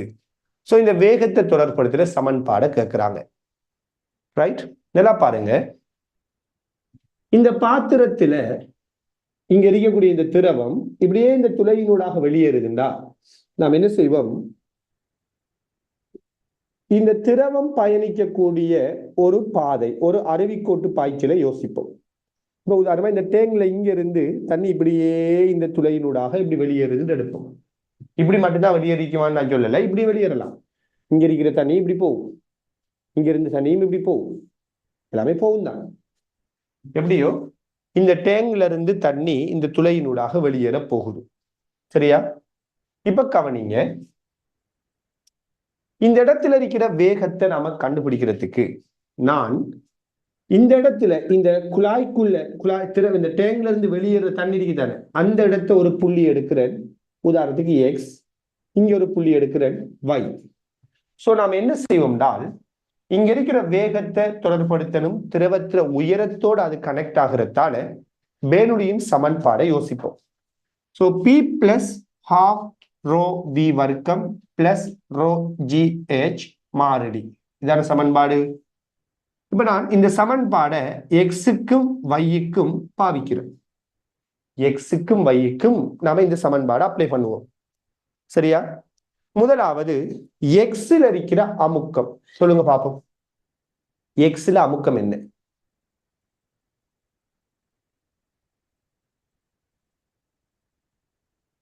எக்ஸ்ல அமுக்கம் எஸ், வளிமண்டல அமுக்கம் பையாக இருக்கும், சரி? எக்ஸ்ல அமுக்கம் வளிமண்டல அமுக்கம். எக்ஸ்ல அமுக்கம் என்னன்னு கேட்டா பை பிளஸ் எச் ரோஜின்னு நீங்க அடிச்சிடக்கூடாது. ஏண்டா இது இந்த குழாயை விட்டு வெளியில வார திரவம். இதெல்லாம் புரிஞ்சு கொள்ளுங்க. இது யாரோட இந்த புள்ளி யாரோட டைரக்டா கனெக்ட் ஆகுதுன்னா வளிமண்டலத்தோட டைரக்டா கனெக்ட் ஆகுது. இதெல்லாம் பாருங்க, இந்த இடத்த வளிமண்டலம் அமுக்கம் நான் இருக்கும். சரியான இந்த இடத்த அமுக்கம் என்னன்னு கேட்டு இருந்தா நீங்க என்ன சொல்லிருக்கணும்?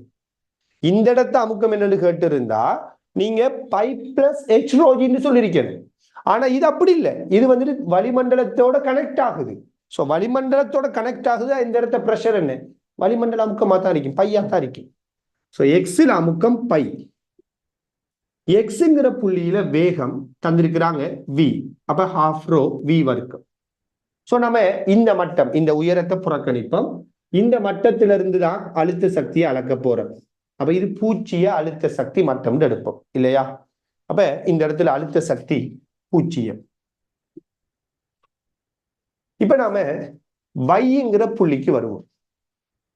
வைங்கிற புள்ளியில அமுக்கம் பாத்தீங்கன்றால் வளிமண்டல அமுக்கம். ரைட். வைங்கிற புள்ளியில வேகம். நல்லா புரிஞ்சு கொள்ளுங்க. இந்த கேள்வியில இந்த இடத்துல இருக்கிற வேகத்தை நீங்க பூச்சியம் அடிச்சுடையலாம். ஏண்டா இது ஒரு பெரிய டேங்க் சொல்லல நம்ம. சரியான இது ஒரு பெரிய டேங்க் சொல்லல. இதுக்கு ஒரு குறுக்குவெட்டு பரப்பு இருக்குது. இதே மாதிரி இதுக்கு ஒரு குறுக்குவெட்டு பரப்பு, அது பெருசா சின்னன்னு சொல்லல. ஆக இந்த குழாய்க்குள்ளால தண்ணி வெளியேறக்குள்ள இந்த தண்ணி மட்டும் கீழுக்கு இறங்கும் தானே, அதுக்கு ஒரு வேகம் இருக்கும் தானே.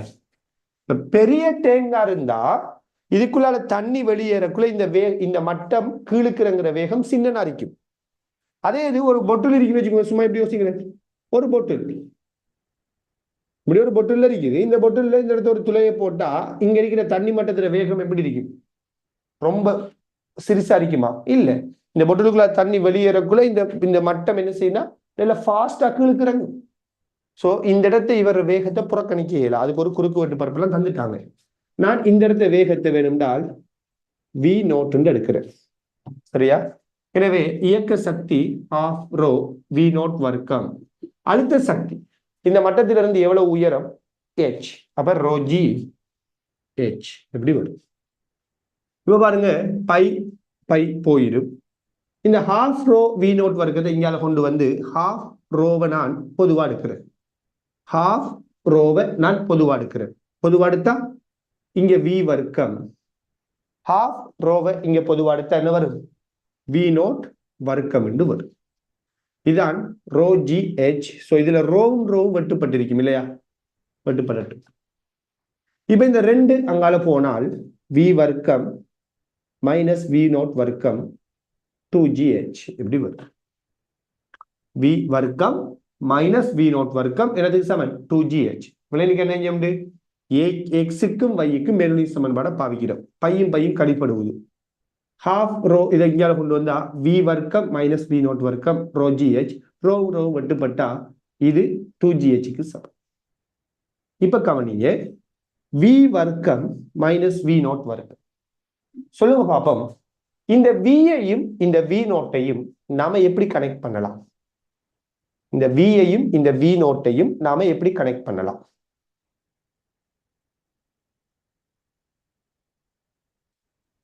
என்ன ஐடியா?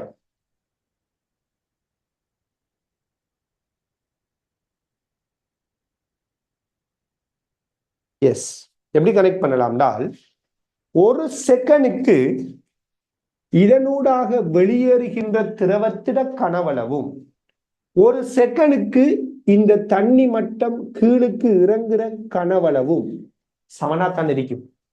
இங்க வெளியேற திரவத்துக்கு ஏத்த மாதிரி தானே தண்ணி மட்டம் கீழுக்கு இறங்க போகுது.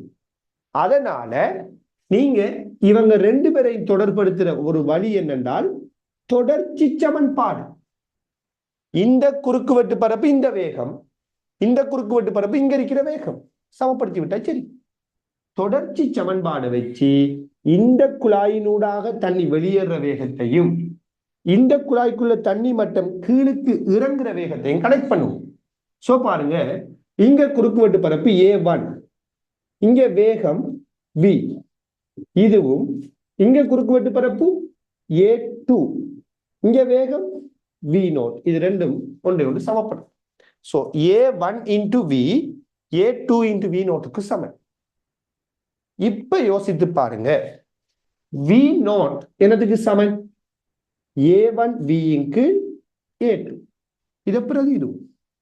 மைனஸ் V0 வார இடத்தை A1 வர்க்கம் V வர்க்கம் A2 வர்க்கம்.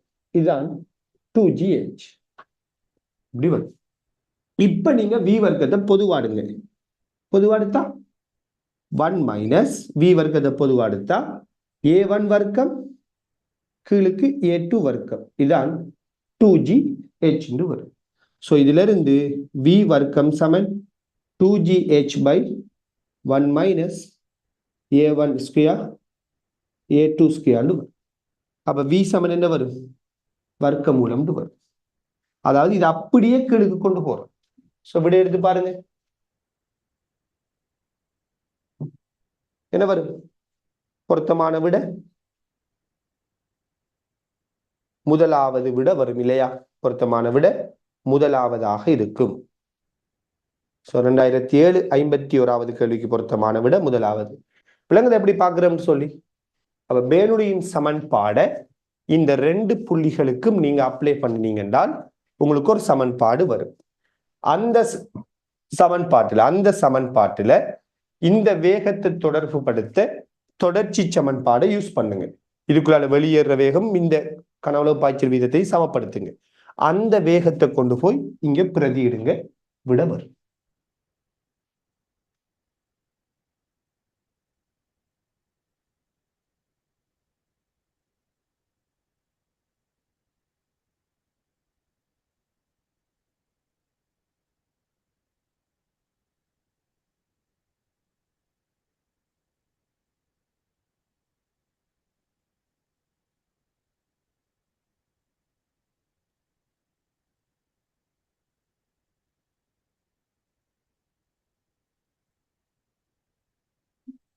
ரைட்?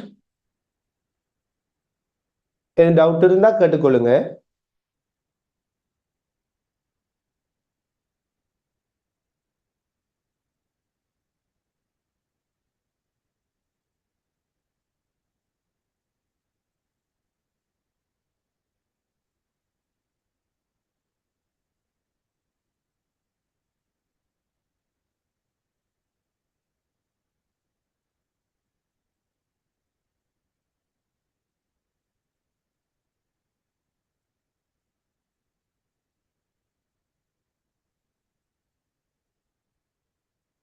ஓகே, இதே மாதிரி ஒரு கேள்வி ஒன்று 2013ஆம் ஆண்டு 44வது கேள்வி. 2013 44. ஸோ அந்த கேள்வி எடுங்க அப்போ. அதுக்குரிய விடையை சொல்லுங்க. 2013 44.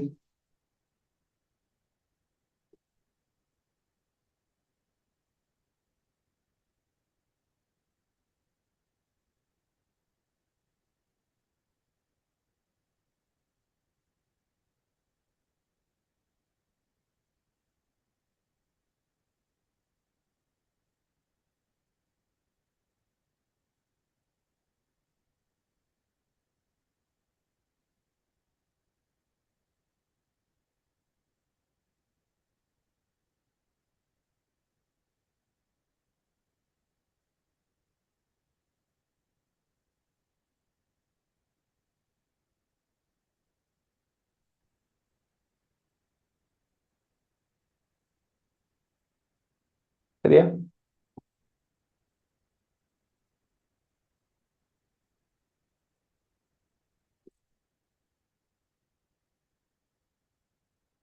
ஓகே, என்ன கேட்குறாங்க? ஸோ நேரடியா கேள்விக்குள்ள போறேன். D1 D2 எனும் அடர்த்திகளை உடைய இரு கலக்கும் இயல்பல்லாத திரவங்கள் ஓர் மிகப்பெரிய விட்டமுள்ள ஓர் உருளை தொட்டியில் உள்ளன. மிகப்பெரிய விட்டமுள்ள. ஸோ கேள்வியில் என்ன சொல்லிட்டாங்க? தொட்டில குறுக்குவெட்டு பரப்பு பெருசின்றா இந்த மட்டம் கீழுக்குறங்கிற வேகத்தை நீங்க என்ன செய்யலாம்? புறக்கணிக்கலாம். அதாவது இந்த மட்டம் கீழுக்குறங்கிற வேகம் அன்னளவா 0. தொட்டியின் அடிக்கு கிட்ட ஒரு சிறிய துவாரம் உள்ளது. உருவை பார்க்க ஒரு குறித்த கணத்தில் திரவங்களின் உயரங்கள் H1 H2 எனின் அக்கணத்தில் தொட்டியிலிருந்து வெளியே திரவம் செல்லும் கதி V யாது? பரப்புழுவை விளைவுகளை புறக்கணிக்க திரவங்கள் பிசுக்கற்றவை என கொள்க. சோ பாருங்க, இந்த இடத்துல திரவத்திட இது வெளியேறுகின்ற திரவத்திட வேகம் என்ன அப்படின்னு சொல்லி கேட்கிறாங்க. சரி, இந்த துளையினூடாக வெளியேறு திரவத்திட கதியை பத்தி கேட்டிருக்கிறாங்க. சோ முதலாவது இந்த கேள்வியை நான் செய்துட்டு இந்த இப்படியான கேள்விகளுக்குரிய பொதுவா சோட்டான விஷயம் என்ன அப்படிங்கிறத ஃபைனலைஸ் பண்ணி தாரேன். சரியான? இப்ப இந்த தொட்டியிலிருந்து நீர் வெளியேறிருந்தால் இந்த இடத்துல இந்த வேகத்தை காண நம்ம வளமையா என்ன செய்வோம்? பேனுலியின் சமன்பாடை யூஸ் பண்ணுவோம். இப்ப இங்க இருக்கிற தண்ணி அப்படியே கீழுக்கு இறங்கிட்டே வந்து இங்க இருக்கிற திரவம் அப்படியே கீழுக்கு இறங்கிட்டு வந்து இப்படித்தானே போகும். அப்ப இது ஒரு அருவிக்கோட்டு பாய்ச்சலா யோசிப்போம். சோ இங்க இருக்கிற ஒரு புள்ளி எக்ஸ், இங்க இருக்கிற ஒரு புள்ளி வைண்டா எக்ஸுக்கும் வைக்கு நாம் என்ன செய்யலாம்? பேனுலியின் சமன்பாடை பாவிக்கலாம். சோ டைரக்டா பாவிக்கிறேன். சரி, எக்ஸ்ல இருக்கிற அமுக்கம் என்ன வரும்? எக்ஸ்ல அமுக்கம் என்ன வரும்? வளிமண்டல அமுக்கம் பை. எக்ஸ்ல வேகம் என்ன? வி. அப்படித்தானே? எக்ஸ்ல வேகம் வி. சோ நம்ம எக்ஸுக்கு பாவிக்கிறோமா பேனுலியின் சமன்பாடை? எக்ஸ்ல வேகம் அமுக்கம் பை, எக்ஸ்ல வேகம் வி. சரியா? நல்லா விலகிக் கொள்ளுங்க. இந்த இடத்துல இந்த துளையினூடாக வெளியேறுகின்ற திரவம் யாரு? D1 அடர்த்தி உடைய திரவம். சோ நீங்க என்ன எழுதணும்? half D1 V வர்க்கம் எழுதணும். So pi plus half rho V வர்க்கம்ங்கிற சமன்பாட்டுல ரோங்கிறது யார் அரிப்பாரு? இந்த திரவத்தில் அடர்த்தி அரிக்கும். அடுத்தது அழுத்த சக்தி. சோ இந்த மட்டத்திலிருந்து தான் நம்ம அழுத்த சக்தி அளக்க போறோம். அப்ப இந்த மட்டத்தில் அழுத்த சக்தி என்ன? 0. திருப்பி இங்க வருவோம். வை இந்த புள்ளிக்கு பாவிப்போம். வையில் அமுக்கம் என்ன? டிரெக்டா வளிமண்டலத்தோட கனெக்ட் ஆகுது. அப்ப பை. வையில வேகம் என்ன? பெரிய நீர் தொட்டி. சோ அதனால இவர வேகம் அன்னளவா 0. அப்ப இயக்க சக்தி 0. சரியா? அடுத்தது அழுத்த சக்தி. நல்லா விலகிக் கொள்ளுங்க. அழுத்த சக்தி போட்டு சும்மா பிடிச்சி ரோஜின்னு அடிச்சு விடுறல. இங்க இந்த திரவம் H1 உயரத்துக்கு இருக்குது, இந்த திரவம் H2 உயரத்துக்கு இருக்குதுன்னா அழுத்த சக்தியை அந்தந்த திரவங்களோட அடர்த்தி சார்பா தான் யோசிக்கணும். ஏன்னா அழுத்த சக்தி நாம அலகு கனவளவுக்கான அழுத்த சக்தி ρGH எழுதி வச்சிருக்கிறோம். எனவே இங்கிருந்து இந்த இடத்துல இருக்கிற புள்ளியில் அழுத்த சக்தி எழுத போறோமா? இது D1 அடர்த்தி உடைய திரவம் H1 உயரத்துக்கு இருக்குது. சோ இவரால உண்டாக்கப்படுற அழுத்த சக்தி D1 H1 G H1 அல்லது H ரோ ஜிங்கிற சமன்பாடு.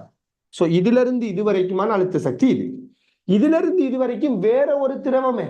அப்ப அதுக்கு வேறையா யோசிங்க. இதுல அடர்த்தி D2, இதுல இருந்து இதுவரைக்கும் உயரம் H2. அப்ப H2 D2 G இதுதான் மொத்தமா இவர அழுத்த சக்தி. இவர இந்த உயரம் இந்த அடர்த்தியில அழுத்த சக்தியையும் இந்த உயரம் இந்த அடர்த்தியில அழுத்த சக்தியையும் கூட்டி வாருங்க. இதுதான் வையில் அழுத்த சக்தி. இப்ப பாருங்க, பையும் பையும் கழிப்படும். சரியா? கழிப்பட்டால் V சமன் என்ன வரும்? இந்த 2 அங்கால போனா 2ஐயும் Gயையும் பொதுவா எடுத்தா H1 D1 H2 D2 எப்படி வரும்? G எடுக்கணும் இல்லையா? அடுத்தது இந்த D1 கீழுக்கு வரும், இதுக்கு வர்க்கம் மூலம் வரும். இதெல்லாம் 2-3 ஸ்டெப்ல எழுதக்கூடாது. இந்த நீங்க வந்துட்டு இப்ப பெரிய ஆட்கள், சரியானே? நீங்க வந்துட்டு என்ன செய்யக்கூடாது? ஒரு சமன்பாடை ஒரு 4-5 ஸ்டெப்ல தீர்க்கிற ஆக்கள் அறிக்கையில் அது ஒரு MCQ கேள்வி செய்யக்குள்ள, ரைட்? இதை எழுதியாச்சு. அடுத்த ஸ்டெப் வந்துட்டு சமன்பாடை விட எடுங்க, ரைட்? இல்லாட்டி உங்களோட டைம்ல சும்மா வேஸ்ட் ஆகிட்டுரும். அப்ப இதுக்கேற்ற மாதிரி விடரிக்கா பொதுவா எடுத்து எழுதிருக்கிறாங்க, உடைச்சு எழுதிருக்கிறாங்க இல்லையா? சோ D1 இங்கால பிரிக்கப்பட்டிக்கு இதை உடைச்சு எழுதுவோமே. உடைச்சு எழுதினா வர்க்கமூலம் 2 D1 D1 பிரிப்படும். அப்ப H1 H2 D2 கீழுக்கு D1 into G எப்படி வரும்? சரியா? அப்ப இந்த கேள்விக்கு பொருத்தமான விட D2 D1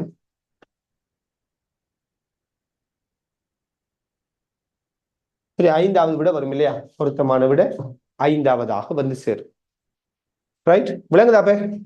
வெறுமனை இணைஞ்ச இந்த ரெண்டு புள்ளிக்கு பெர்னோள்ளியின் சமன்பாடை பாவிக்கிறோம். P plus half rho v வர்க்கம் பிளஸ் ரோ ஜிஹெச். அழுத்த சக்தியில கவனமா இருக்கணும். அடர்த்திக்கு ஏற்ற மாதிரி அந்தந்த உயரங்களை கூட்டணும். விளங்குதா? இது ஒரு பாயிண்ட். இப்ப பொதுவா இந்த டேங்க்ல இருந்து வெளியேற தண்ணி தொடர்பான கேள்விகளை ஷோர்ட்டா எப்படி நீங்க ஞாபகம் வச்சுக் கொள்ளலாம் பாத்தீங்கன்னா, ஒரு டேங்க்ல H உயரத்துக்கு தண்ணி இருக்குதுன்றால், சரியானே, இது H உயரமா இருக்குதுன்னு வச்சுக்கோமே, துளையிலிருந்து H உயரத்தில் இருக்குதுன்றால் இந்த இடத்துல வெளியேற தண்ணீர வேகம் விக்கான சமன்பாடு எடுத்தால், சரியான, விக்கான சமன்பாடு எடுத்தீங்கன்னா, பெரிய குறுக்குவெட்டு பரப்பா இருந்தா, இந்த டேங்க் குறுக்குவெட்டு பரப்பு பெருசா இருந்தா ரொம்ப சிம்பிளா சமன்பாடு வரும். 2gh ரூட் ஆஃப் 2gh தான் இந்த டேங்க்ல இருந்து வெளியேற தண்ணீர வேகத்துக்கு சமன்பாடு. அதே இது இந்த டேங்க் சிறிய குறுக்குவெட்டு பரப்பா இருந்தா, இதுல டேங்க் சிறிய குறுக்குவெட்டு பரப்பா இருந்தா இந்த தண்ணி மட்டத்துல வேகம் உதாரணமா v நோட்டுண்டா, இந்த வேகம் v இருந்தா இப்ப எப்படி வரும்டா? v வர்க்கம் மைனஸ் v நோட் வர்க்கம், சரியான, 2gh சமனா வரும். இந்த வேகங்களோட வர்க்கத்துல வித்தியாசம் 2gh இருக்கு. இது பெரிய குறுக்குவெட்டு பரப்பா இருந்தா. பெரும்பாலும் பெரிய குறுக்குவெட்டு பரப்பை வச்சுதான் எக்ஸாம்ல கூட கேள்வி வந்திருக்குது. 2007ஆம் ஆண்டு மட்டும்தான் இந்த குறுக்குவெட்டு பரப்பு சின்னனா இருக்குது. A1 A2 ஒரு கேள்வியை பார்த்தோம். பெரும்பாலும் கேள்வி என்ன வரும்? பெரிய குறுக்குவெட்டு பரப்பு. ஒரு பெரிய குறுக்குவெட்டு பரப்புனா இந்த துளையிலிருந்து தண்ணி மட்டத்துல உயரம் h என்றால் இந்த வெளியேற வேகத்துக்கான சமன்பாடு ரூட் ஆஃப் 2gh. ஸோ இதே கேஸ் தான் எல்லா இடத்தையும் நம்ம அப்ளை பண்ணுவோம். சரியானே? அப்ப பொதுவான கேள்விகள், பெரும்பாலான எக்ஸாம்ல வந்த கேள்விகள் இதுதான். ஸோ இதை நீங்க கட்டாயம் ஞாபகத்தில் வச்சுக்கொள்ள பாருங்க. சரியானே? ஸோ 2022ஆம் ஆண்டும் இதே மாதிரி ஒரு விஷயம் இருக்குது இல்லையா? 2022ஆம் ஆண்டும் இதே மாதிரி ஒரு கேள்வி இருக்குது. ஸோ துளை இருக்கிற இடத்துல இருந்து தண்ணீர உயரத்தை யோசிங்க, அதான் வேகத்துக்குரிய சமன்பாடு அமையுது. ரைட்? ஸோ இதோட இந்த கிளாஸை நம்ம முடிச்சுக்கொள்வோம். இன்னும் பேலன்ஸா கேள்விகள் இருக்குது, அதையும் பார்க்கணுமா அல்லது இதோட நம்ம ரிவிஷனை முடிச்சுக் கொள்வோமா? உங்களோட ஒப்பீனியன்?